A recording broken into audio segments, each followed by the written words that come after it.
Okay, Ken, you're very welcome here to the cathedral in Loughrea in the Diocese of Clonfert. Very important cathedral. It was commenced in 1897 and finished in 1903.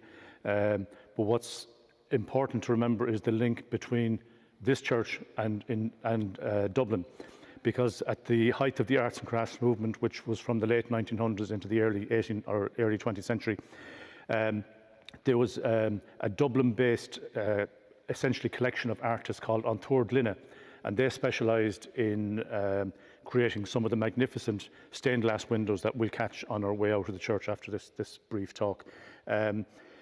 Some of the people that contributed were Michael Hines and Sarah Purser, but also Jack B. Yates did some of the painting on some of the solidarity banners that were donated to the church. The reason that we're here in this particular part of the church is this replica of the famous Weeping Madonna of Győr in Hungary. And the background to this particular painting is that in the late 1600s, Bishop Walter Lynch, based in Galway, because of the persecution he was facing, eventually ended up being invited to go to the town or the city of Győr in Hungary. And he had in his possession this particular painting of the Madonna. And when he was in Győr, he eventually got ill. He died in 1663, but before he died, he bequeathed the painting to the people of Győr. So it was hung in the cathedral in Győr.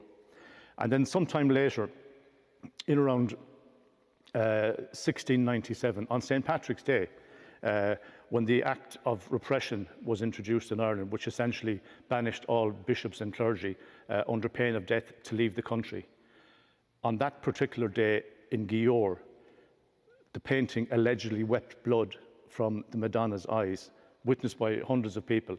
That now is a shrine in Győr, but the actual linen used to dab the blood away from the painting is also in a shrine in Győr. So this is a copy of the painting in Győr, but it shows that the cathedral here in Loughrea not just has strong connections with your Dublin, but it has strong connections with Hungary as well.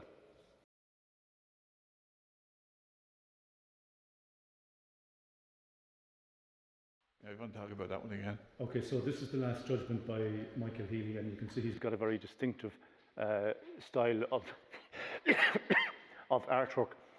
If we move down along the interior of the church,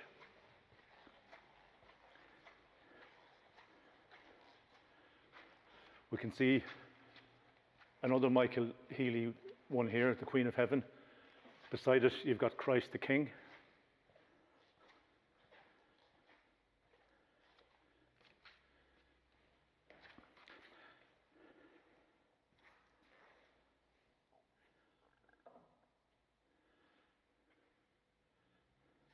And this one here is St. Bridget, and it's by E.V. Hone. And again, you can start to see the differences between the artists and how they compose the stained glass.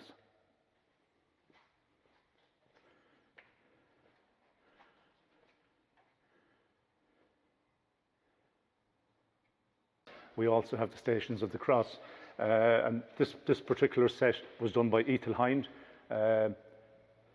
And it's basically done in the same style as stained glass windows, except it's done, as you can see, on the stations there. Here we have a list of all the significant painters from Child down to Healy, Purser, and including Jack B. Yates, who did some of the solidarity banners. So it's often said that Loughrea Cathedral is the high point of the arts and crafts movement because of the amount of and significant artists that contributed to both the stained glass windows and the Stations of the Cross.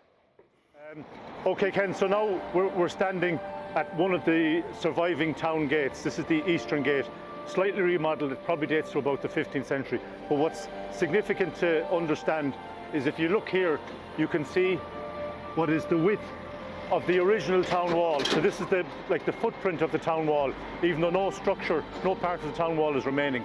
But it tells us two things. It tells us that it was stone faced and infilled with stone. It gives us the width of it. It gives us the height of it. And it also tells us that if you look up there, there's a doorway. It meant that there was a battlement along the top of the wall. So this is the only surviving fragment of the original medieval town wall in Loughrea.